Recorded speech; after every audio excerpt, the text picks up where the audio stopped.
Om Purnamadaha Purnamidam Purnat Purnamudachyate Purnasya Purnamadaya Purnamevavashishyate. Om Shanti Shanti Shanti.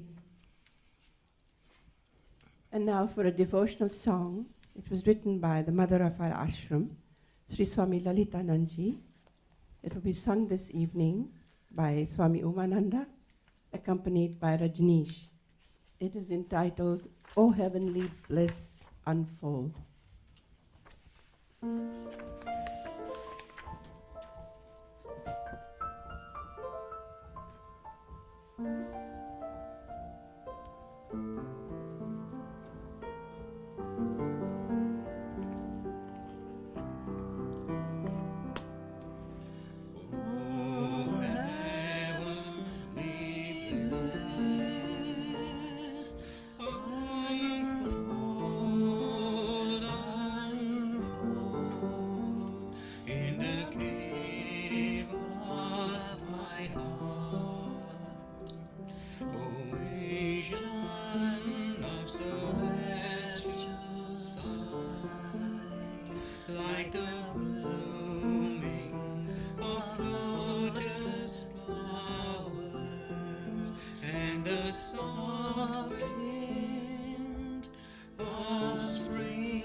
Om Vasudeva Sutam Devam Kansachanuramardanam Devki Paramanandam Krishnam Vande Jagadgurum. Om. Adorations to Lord Krishna, the preceptor of the universe, destroyer of the forces of darkness, bestower of immortality. Srimad Bhagavad Gita, in chapter 3, chapter is known as Karma Yoga, yoga of action. Verse number is 31.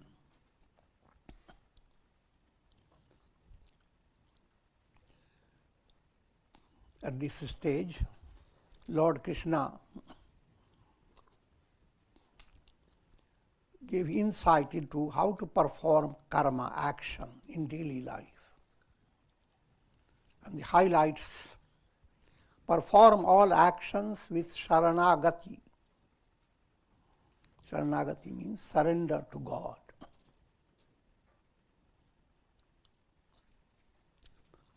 But surrendering to God is not a simple intellectual method. It's a process. A tree doesn't bend down unless there are lots of flowers and fruits.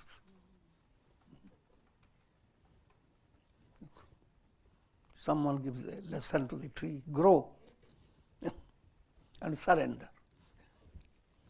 Bend down. But can't bend down just by listening to the talk. Tree has to actually grow. Assimilate the teachings. The more you assimilate the teachings, greater is your ability to have a Godward link. And that link is very important, that surrender, a subtle opening within yourself that doesn't make you completely helpless. Because there are situations that outstep your mental limit. You can't understand them. Situations internally, externally, look into the sky, anywhere you look. Things are not within your range of your understanding.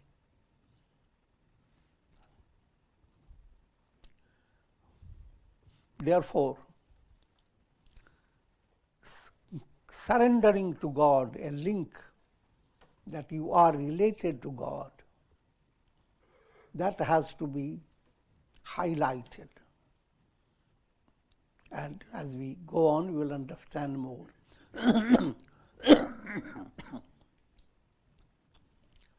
This is promoted by Viveka Buddhi. Your intellect must be clear. It shouldn't be bogged down by your ego and ego-related impurities. That clarity of understanding is very important.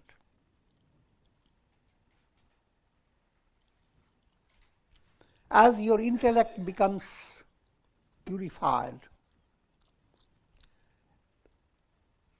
your attention goes to swadharma and move away from paradharma. Literally it means do your own duty. Don't go after the duties of others. Don't take it literally, it has very profound meaning. Profound meaning is simple. Jobs that you do, whatever activity you do, your activity has many levels. Just in your own home, you're dealing with your relatives, helping them, even making tea and coffee or whatever.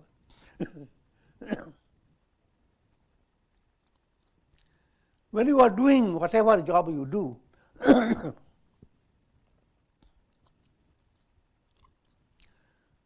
swadharma means you feel joyous. And you do it with full attention and love.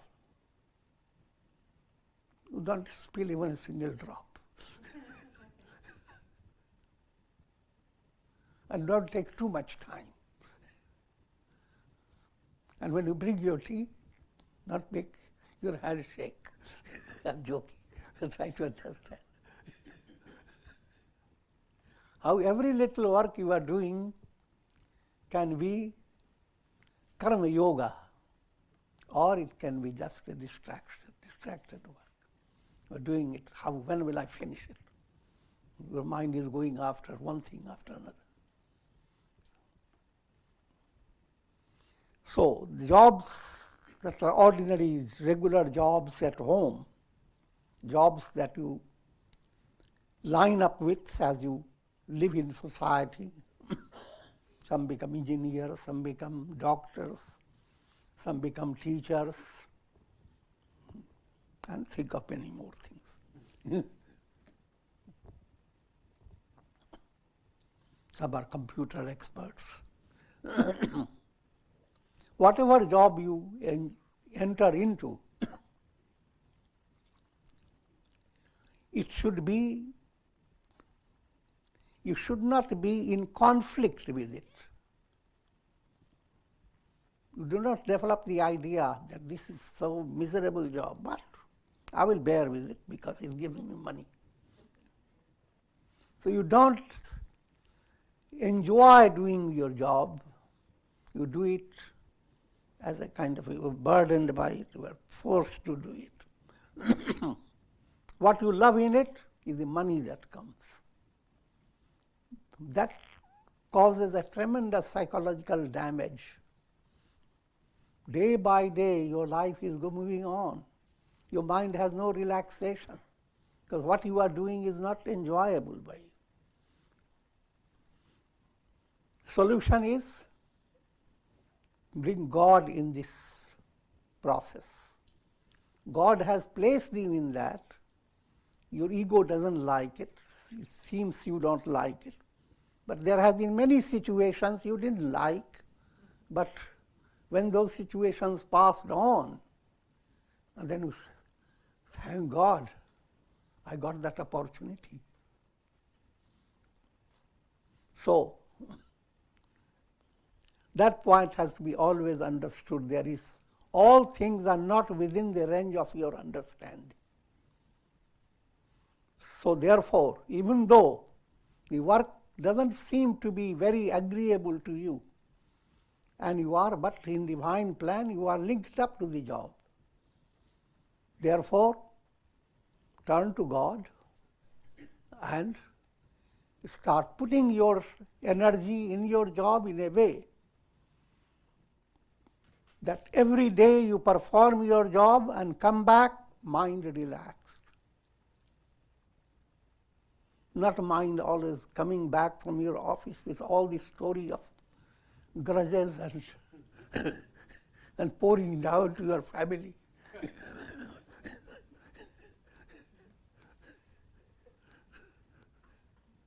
So not only you are upsetting yourself, you are upsetting many people. But that's the predicament of the world. And that has to be corrected with intelligence, under wise guidance. So, and if this is called swadharma, then you are doing swadharma.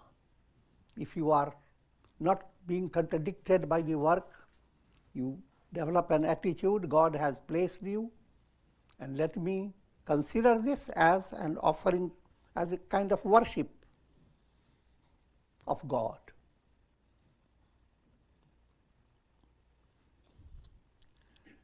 But if you deviate from this, then it's called paradharma. Dharma that is not helping you, you are helping your boss. I'm joking. You are not contributing to your own good. You are putting yourself in a world of pravritti, a world where you continue to go into the cycle of birth and death. That's the result of paradharma.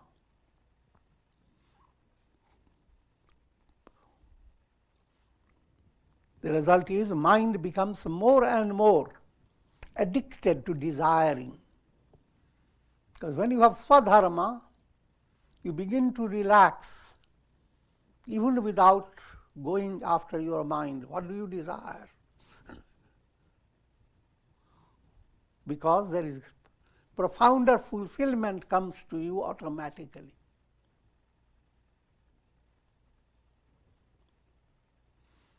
God's love enters in your activity. When a mother works hard for a baby, no matter how hard, there is mental relaxation, there is inner joy. Consider that an allegorical source of inspiration. Similarly, you are working in the world with a motherly heart, with the heart of a devotee, to love God, and therefore you are doing every duty that comes in a profound way, nice way, and with the formula DIN. Do it now. That's another characteristic of Swadharma. Do not go on postponing it.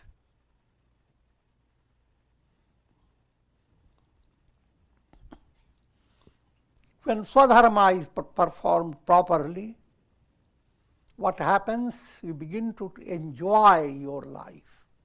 You don't wait that when all this is over and I have a vacation, I'm going to for a big rotation.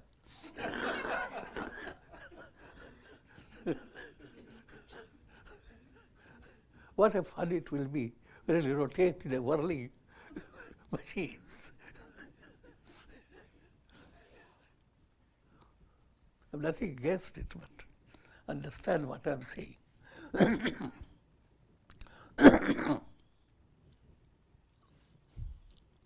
So, that's an important point, that the day-to-day life must be lived in such a way that your mind begins to settle.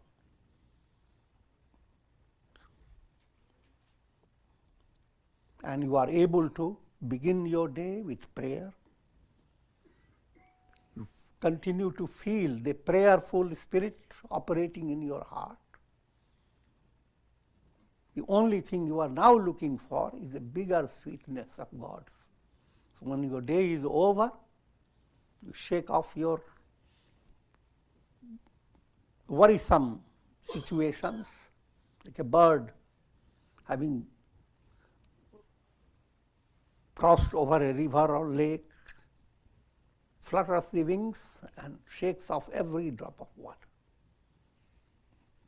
So go on swimming during the stream of the day. Come back, shake off. All this I'm saying quickly, but this is the ideal to be kept before you. If it takes many years, doesn't matter. But that's the ideal must be placed before.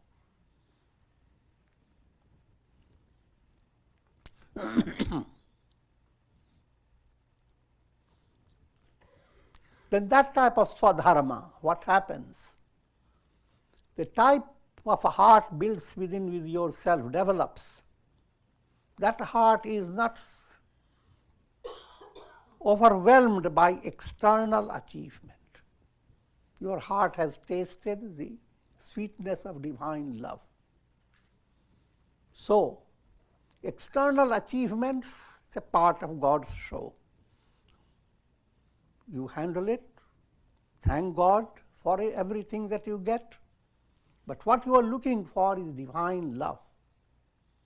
So therefore, you move away from sakamya to niskamya without your own knowing it. Sakamya means you're working for expected desire. And as expectations are fulfilled, that's the only time you get a little joyous situation. And if they're not fulfilled, misery. And when it is fulfilled, still there is a contradiction. Why didn't have that fulfillment 5 years back? And why should we be so miserly? And so forth. So,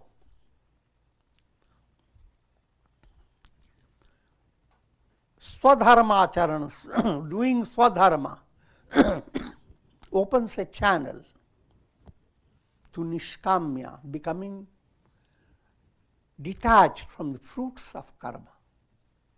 If you are attached to fruits of karma, then you have to be born and stay in individual personality. And that's not the goal, that's not the reality. That's a tremendous mistake. So, And as you continue with this type of teaching, of focusing your mind, doing your duties well, and in it adding to the spirit of offering this to God, a kind of worship of God. This will allow you to do more and more good karmas. You become big, become gooder.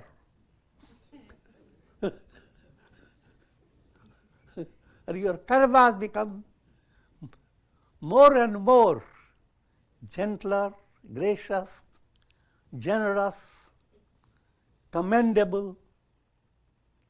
And that type of life becomes much bigger, your addiction, your spiritual addiction. No matter what, be good. No matter what, do good.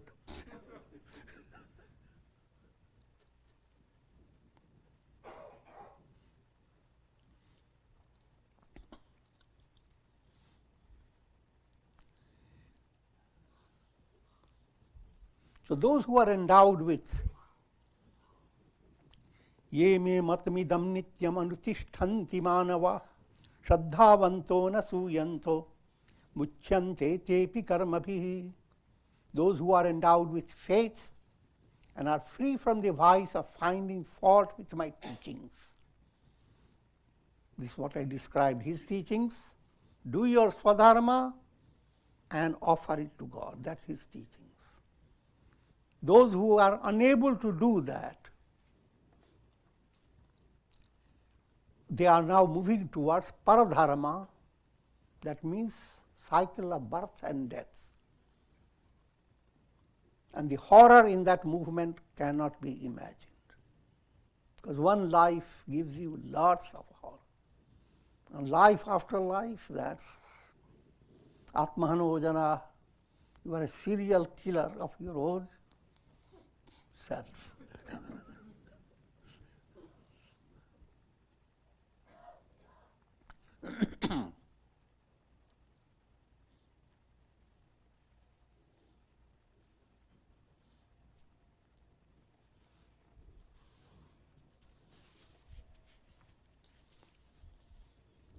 And this type of swadharma movement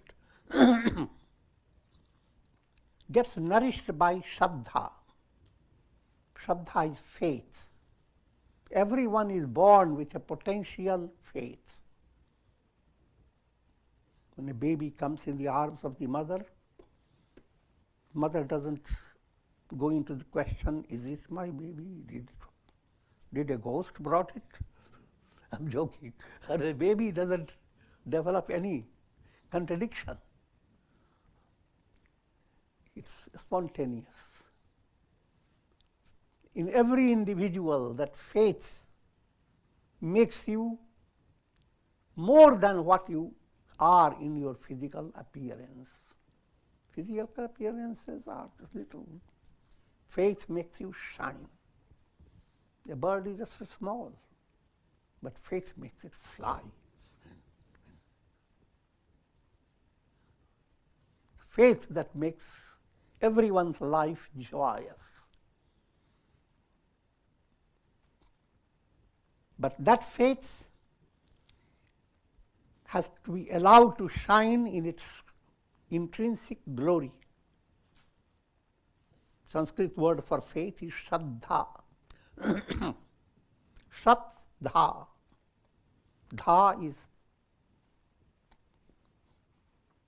dharma.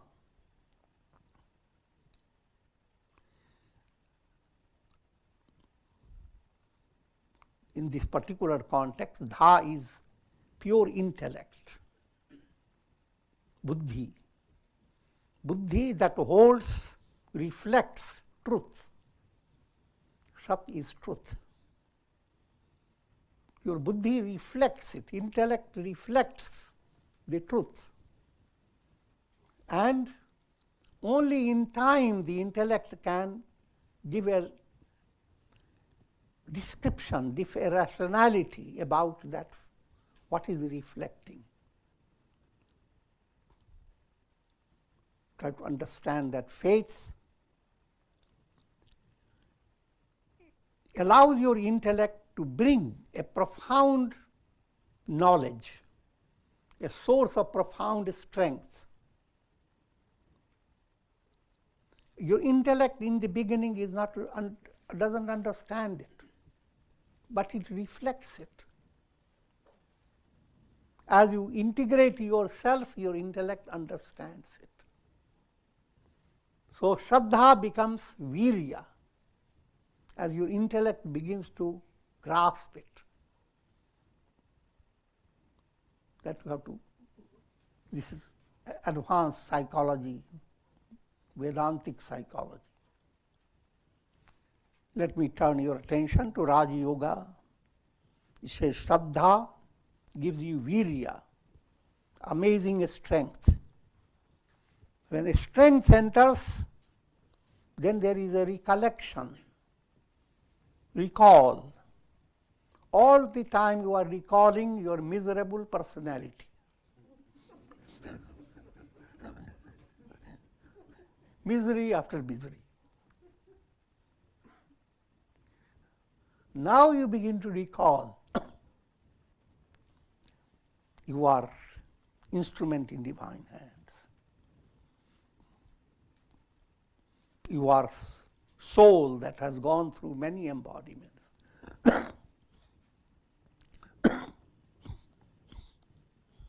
You begin to recall those experiences that have inspired you. All this comes spontaneously. The idea is not to push your mind. Let me remember. That you may do slightly, that's called sadhana, your effort, but not become stressed. It automatically happens. Say, for example, you are walking in the morning and listen to the sound of the birds and see a peacock dancing. And suddenly there is a mystic recall in your mind of joyousness, of inspiration. Certain ideas begin to flow automatically. That's what I call recall. You are not working hard to recall, it automatically happens. Though you, in your practice, you try to create a mental visualization of a positive experience. All that is perfectly okay. So with faith, you get into that vital strength. That vital strength brings you memory, recall. That recall enables you to enter into samadhi. Samadhi is transcending your normal consciousness. Otherwise, everyone is confined to their normal consciousness based on your mind, intellect, ego, senses. They all have put together a kind of a limited circle around you, and you never go beyond that circle. But samadhi movement by yoga, as you allow your mind to get more concentrated, as you allow your life to flow with integral yoga, become more purified, your idea of I am begins to change. Your I am is not ego I am. You are able to let ego move away, as it were. To the extent you do, your consciousness becomes wider, much more expansive. The world you have been living in was narrow. That point has to be understood. And that samadhi ends up giving you the intuitive revelation, I am that. That revelation is prajna. And when you become fully mature, constantly rooted in that, that's called sthita prajna. That's the goal of life.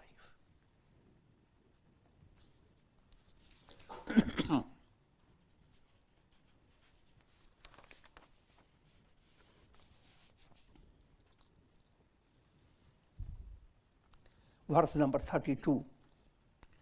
Ye tvedabhyasuyanto nanutishtanti me matam sarvajnana vimudhanstan viddhi nashtana chetasa. But those who do not follow my teachings, I have already explained what it means, those who do not follow. Those who do not follow teaching that has two big fingers. One, Swadharma, another, consider Swadharma as adoration to God. That's the highlight of the teachings. Those who do not follow and are afflicted with the vice of finding fault with them,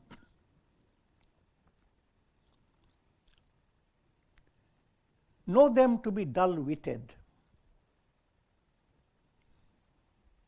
and deluded in every form of knowledge. They are heading towards their own destruction through loss of self-effort. Their self-effort is not in the right direction if you are not following this teaching of pursuing Swadharma and allowing that Swadharma movement to link you with God, love of God entering in it. If that teaching doesn't agree with you, then you are in the realm of demoniac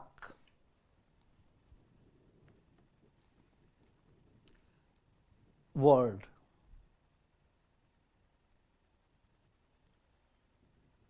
And demoniac world is characterized by, I will give you some Sanskrit words and I will give you meaning. Asuya. Asuya is finding faults in others, finger pointing.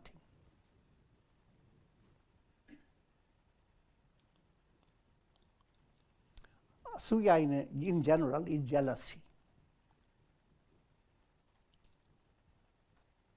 Irshya is another aspect of jealousy. Matsar, a kind of jealousy that keeps your mind under stress, just like you are walking and a whole swarm of mosquitoes are around. Sanskrit word matsar and machar. No matter how beautiful setting of the nature, it all gets spoiled. Matsar enters your mind like so many little bugs.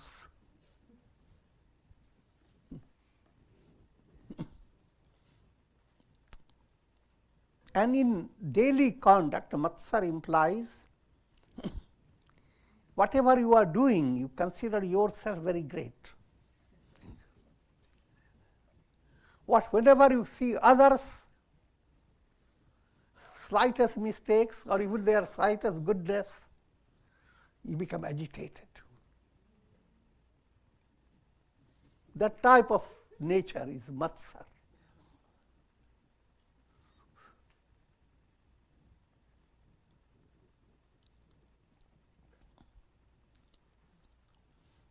And krodh is anger that expresses through your teeth, through your eyes, and through every part of your body.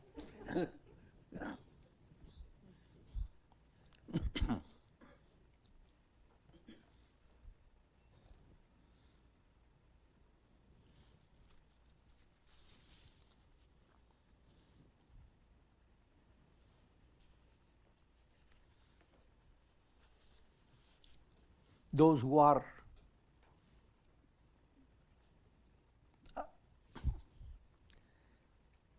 overcome by jealousy and matsar, that type of stress I explained, egoistic stress,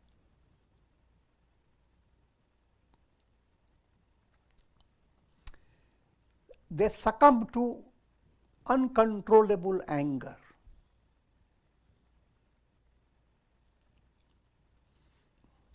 And that's a negative movement in your life. On the other hand, if you promote simplicity, arjava, in other words, saralata,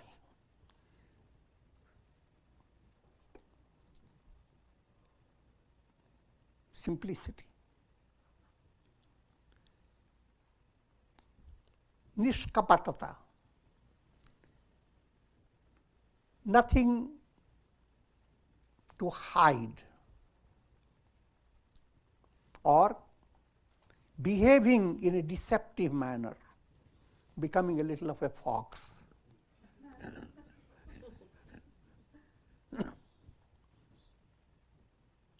Saumyata, gentleness. Namrata, humility. Komalata, softness of the heart. Imagine if these begin to develop within you, you are enjoying a health recourse for body and mind in a profound way, without going after so many organizations. Joking.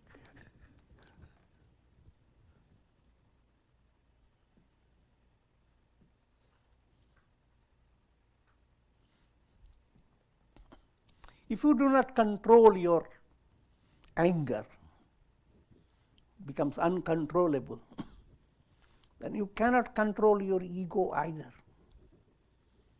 Your ahamkar and your krodh, they go together.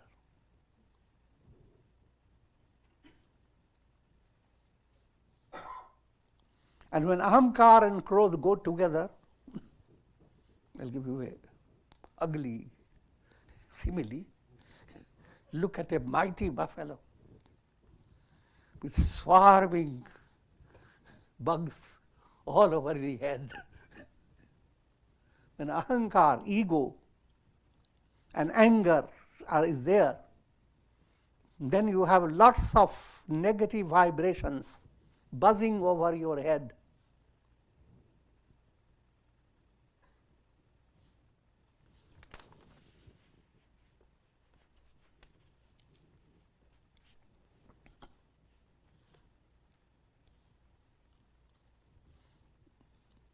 There is, in this stage, you can have a little glimpse. That's what Gita is leading you to give more details of Asuri Sampat versus Daivi Sampat. If you follow your Swadharma in the right way, you begin to develop Daivi Sampat, divine qualities that make you internally rich. Your richness means your soul begins to discover, I am not the body. I am not subject to death. It's not an ordinary lottery winning. Gaining immortality. So, Daivi Sampat. What is Daivi Sampat? And what is Asuri Sampat, demoniac? That has to be kept in your mind.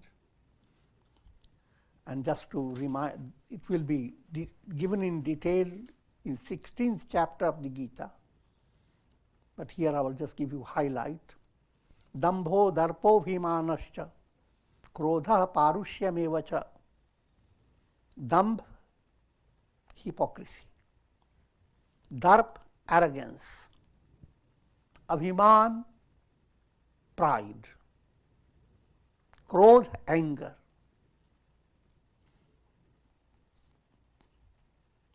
Parushya, arrogance. If these are the highlighted fingers of Asuri Sampat, Asuri Sampat should not become, they can stay in your room, but transient guests.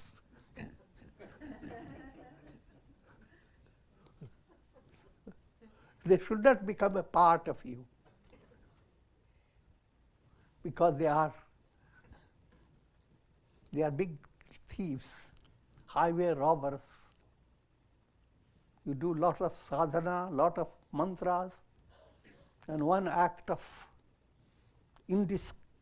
indiscretion or lack of discrimination, all good karma is suddenly thrown away.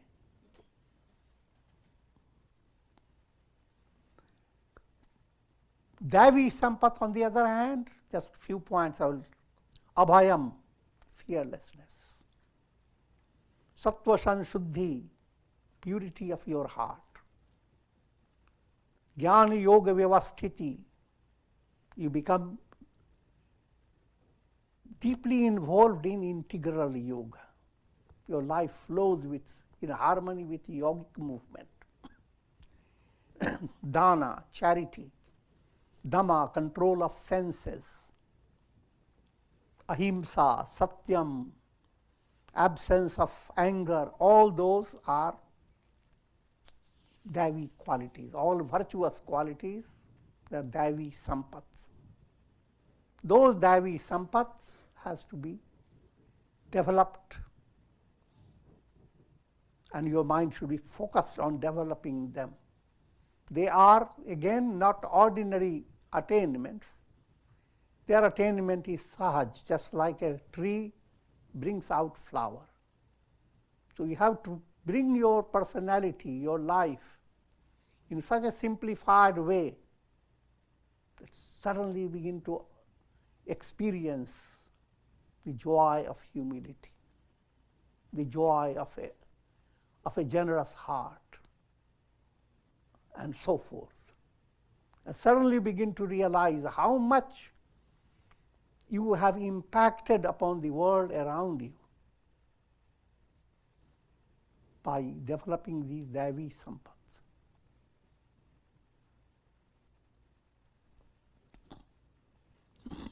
A flower wafts fragrance,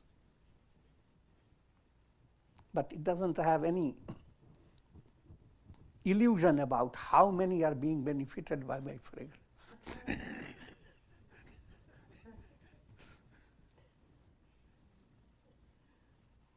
So it's that quality of Davi Sampat. Virtuous qualities, if they develop, you have absolutely no need to be appreciated by the world. But the world has no choice.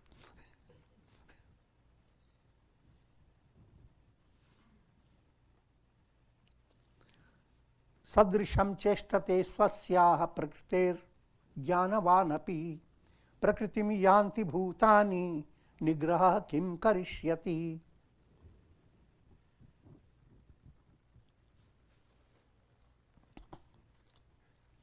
Even the wise follow the dictates of nature. What we speak of all living beings who implicitly obey their instincts.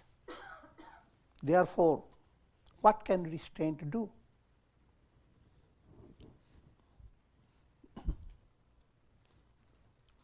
Even the wise follow the dictates of nature. If you are not highly advanced or well instructed, this statement cannot be understood easily. Nature implies law of karma. Everyone, from the beginning when you come into this life, what will be your habits, your tendencies, all will be depending upon the type of karma that has led you to be this human being, what's called prarabdha karma. Based on karma, your whole personality, the nature of personality evolves. So as long as you are in this personality, that nature that gave you will continue. And it will be the same whether a person is enlightened or not. Even enlightened people, nature in them, they will make them physically old. The hairs will turn grey. Place the individual in different circumstances. Remember, I have already explained. Swecha prarabdha, parecha prarabdha, anicha prarabdha. Swecha, certain things happen according to your liking. Good news from you because of the previous karmas, prarabdha. But certain things happen that you don't like at all, but you can't avoid it. Suddenly a storm came and it broke your house and created conflict with your neighbors. Certain things you can't avoid it.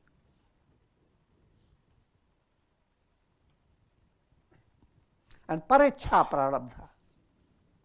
And certain things you are led to accomplish, do with the help of others around you. The idea didn't come in your mind. They planted the idea in your head. So prarabdha operates in all the three ways. And whether if you are enlightened, same way. Enlightened person is not always doing what he wants. There are sometimes disciples come, they create a whole plan.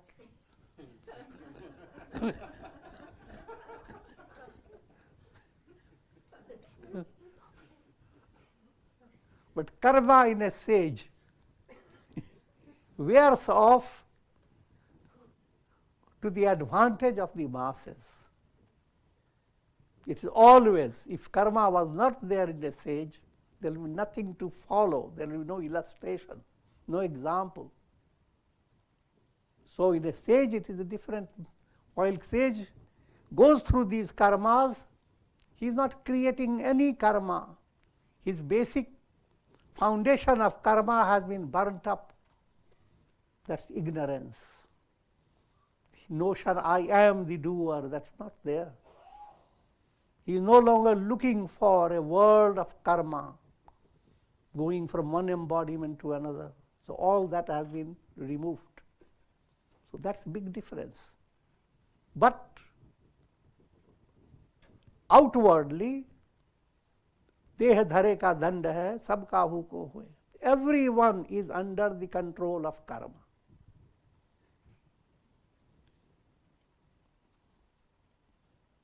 So the question arises, if Prakriti is forcing everybody, even the Jnani, what should we do? How to handle this Prakriti? And we will hear it next time.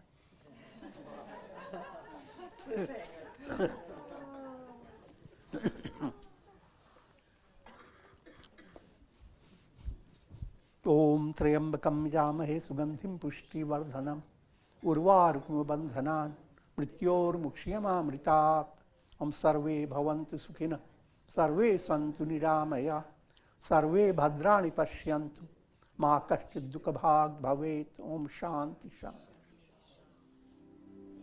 Hari Om.